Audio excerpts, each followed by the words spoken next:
So hi guys, welcome to this video, and today we'll be talking about GNV, or gross network value of blockchain games. And we will talk about it first through identifying how to measure an economy. We will also be introducing some economic concepts like GDP, stock versus flow, opportunity cost, and intrinsic value before actually trying to measure a protocol. And basically, we will try to find that GNV counterpart of GDP. So without further ado, let's first talk about gross domestic product. So what is gross domestic product, or GDP? GDP is actually a measure of how well economies are performing. So its definition is basically the market value of all final goods and services produced within a specific region over a specific time period. So it's used to actually compare the different goods and services being produced in one particular area or region, and compare it with the other goods and services being produced on other regions as well. So usually it's between countries.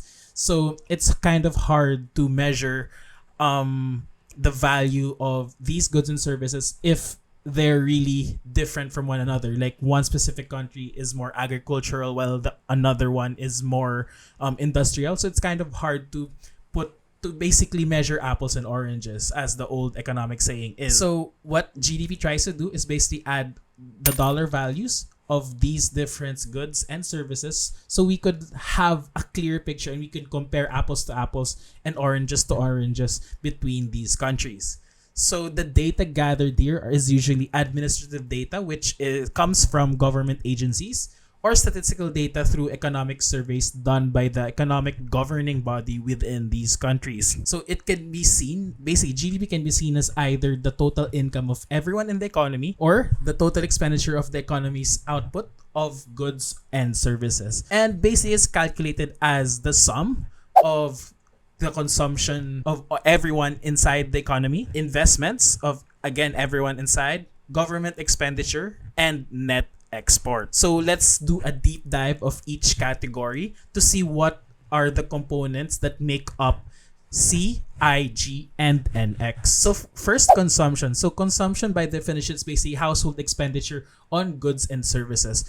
And these are your car purchases, these are your groceries, your haircuts, your manicures, your massages, your house repairs. So these are basically anything that us in the private sector consumes for our utility. The next chunk is investment. So these are basically items bought, again, by the private sector for future use. So these can be seen, or examples of these inside an economy can be equipment for firms, or this could be your office buildings, your households that you're currently living in, so the homes that you live in, or it could be the homes that landlords rent out so they can earn an income.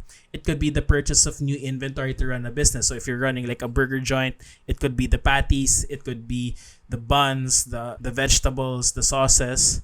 It's those kinds of purchases. And it could also be foreign direct investments as well, as these are investments done coming from abroad but are being used inside the economy. And the next big chunk is government expenditure. And what is government expenditure? So government expenditure are items bought by the state.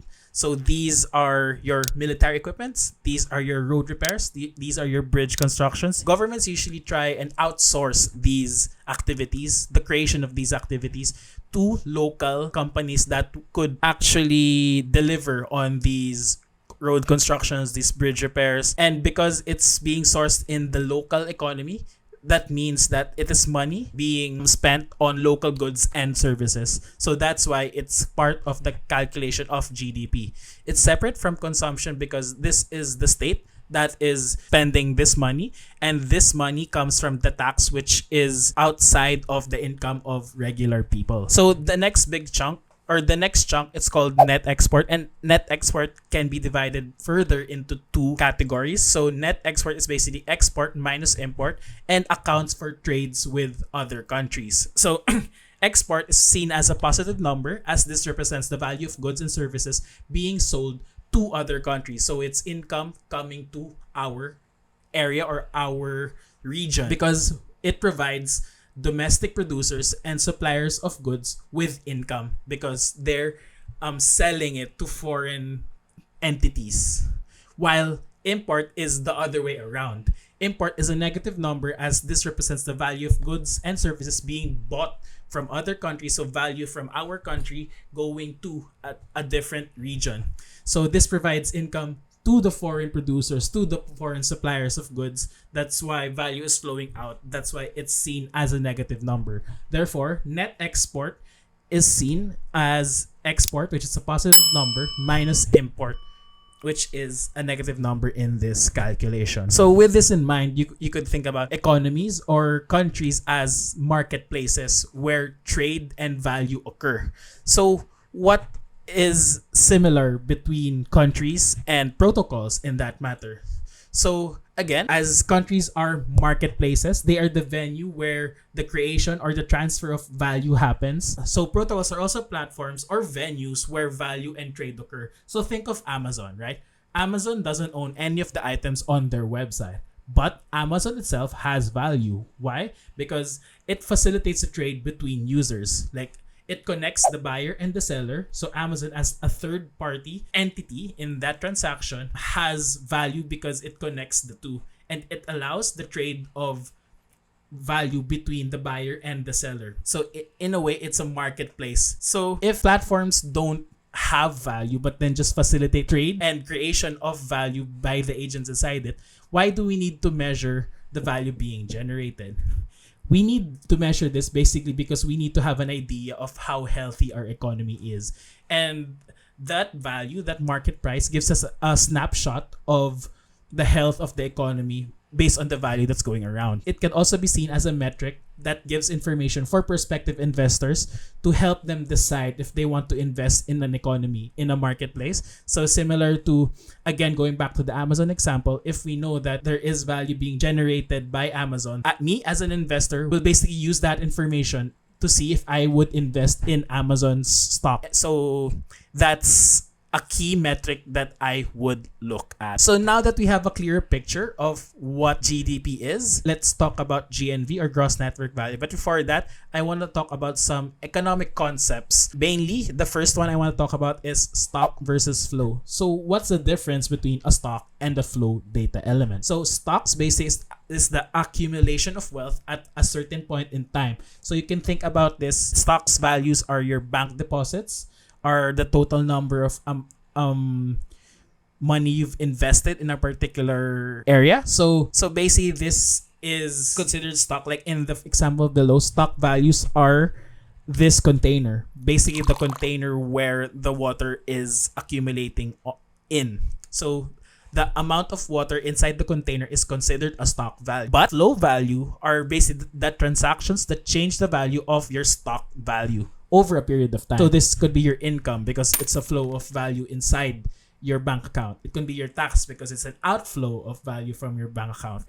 You can also consider maintenance costs for your house, in upkeep or repair costs as flow values because basically you're taking money out of your bank deposit in order to satisfy those maintenance costs. So to quickly sum up, basically the stock value is a snapshot. So its stock data measures the level of an economic metric, while flow data measures the rate at which one metric changes over time. So stock data has no time component. It's basically static data. It's a snapshot. While flow data is influenced by time. It's dynamic data and it's ongoing. Next, I want to talk about opportunity cost.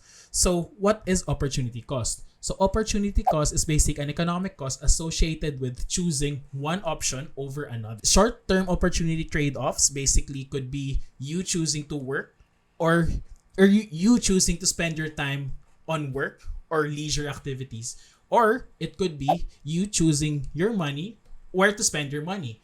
It could be in fast food services or fast food restaurants rather, or you want to spend more money so you could have a better utility or experience and choose the fine dining restaurant. While long-term trade-offs for opportunity cost could be seen as you have $100, you want to spend that $100 now so you have utility today, or you could just set that aside so you have utility in the future.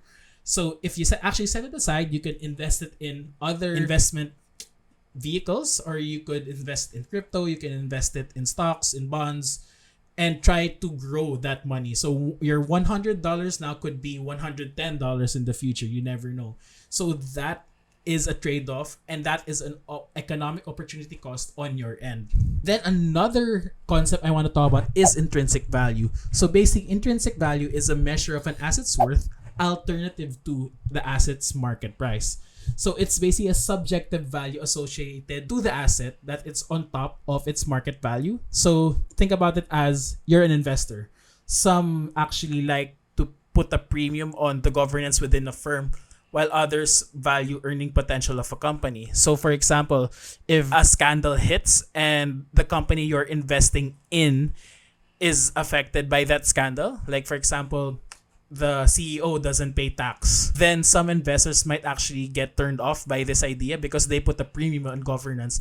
And because they put that premium on or faith on that leader, but then that leader let them down, they would actually start selling the stocks that they have, and it will push the price of that company's stock further down. But you as an investor would know that, okay, I'm looking at other areas and say, hey, this actually is stock is selling as a discount because suddenly its value dropped, but then it's not its market value that dropped. Like the company is still performing well. It's just that that particular issue provided bad PR to the company. So I would just look at it as a hit on intrinsic value, but then not really a hit on market value of the company. So those are like two different entities in itself. And it's noteworthy to talk about it because GNV, or gross network value, actually measures the intrinsic value of the network system or economy and creates and adds to the agents in the said economy. So basically, GNV does not just look at the fair market price of a protocol, but also looks at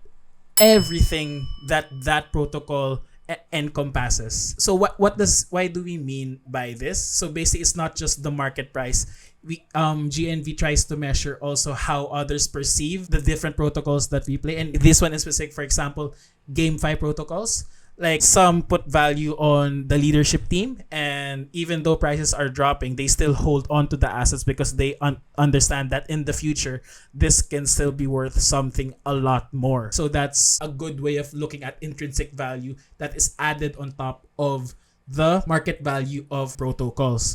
So what data do we use when we measure protocols? So basically data relevant to the economy. In this case, it's on-chain network data and off-chain economic activities. So for games, like on-chain network data could be the trade of digital assets inside the marketplaces of the blockchain, while off-chain economic data could relate to the team actually spending more money to run more servers, or it could be operational costs that are associated to keeping the game online. So these are some off-chain economic activities that also impact the protocol's gross network value. So basically, this one takes into consideration the flow data points and not just the stock data points that GDP prioritizes. So why do we need GDP then? Because GNV seems like it measures a lot more than just the stock elements that GDP does. So we still need GDP because GDP is a stock value. Therefore, it could give us a baseline to measure the opportunity cost and intrinsic value associated with the protocol's economy.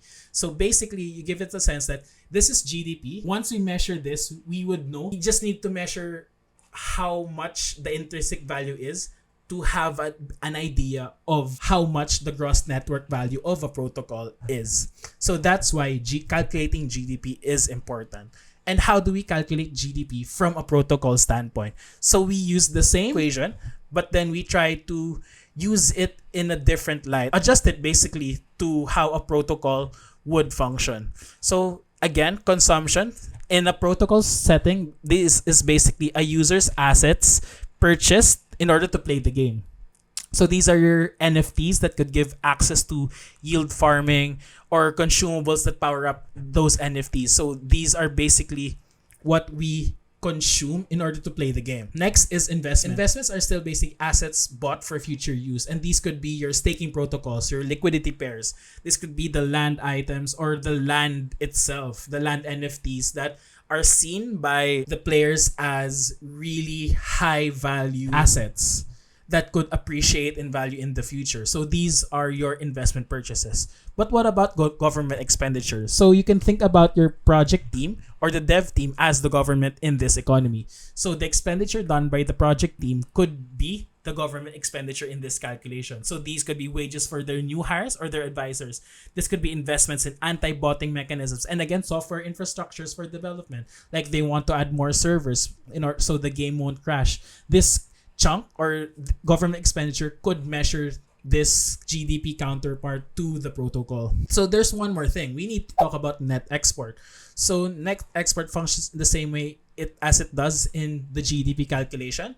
So net export is still basically export minus imports and accounts for trade with entities outside the protocol. So you could basically see this as people entering or leaving the economy or the protocol. So export, again, a positive number, represents value entering the protocol. So these are new players and purchasing the native token of the protocol in order to interact with the ecosystem. So basically, this is, for example, me.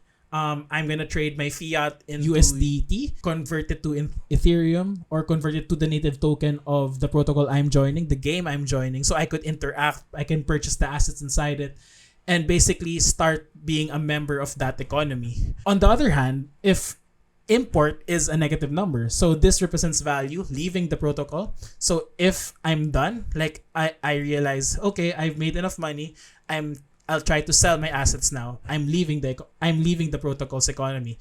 So basically, this the sale of the native token that is needed to interact with the economy for you to convert whatever that native token is into USDT back again. So I could convert it to other protocols' native currency because I'm leaving this economy and looking for a new one. Or I could just cash it out to fiat because I need the money. So basically, import is a negative number because it's value leaving the protocol. So what's next?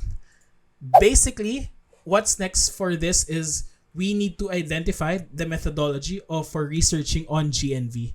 And we do this by actually finding a way to calculate GDP of the protocols. So basically, we assume that when people have no preference in holding a token, its market value is equal to its intrinsic value. Therefore, GDP equals GNV when this happens. Next, we try to identify the measures of the various value-generating components of the economy and do a qualitative analysis of these impacts so we have a picture of the long-term value generated by the protocol. After that, we need to figure out basically how to calculate the long-term value. And we do this by making simulations and trying to identify basically the discount rate for long-term value in order to get GNV.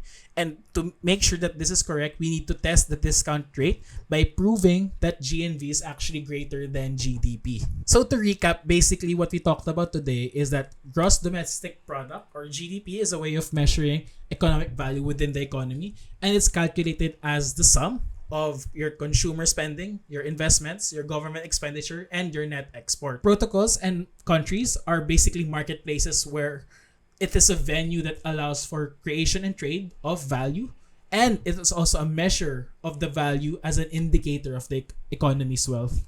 We talk about economic concepts like stock value versus flow values, opportunity cost, and intrinsic value. We also briefly touched on gross network value as a metric to measure intrinsic value of protocols, and we basically measure market value to the GDP value basically to provide the baseline for opportunity cost. Next, we looked at how GDP equation translate to GameFi projects and briefly touched on the next steps in this research process. So basically, that's how GNV could be seen, and yeah, hope we could share more of the research later on.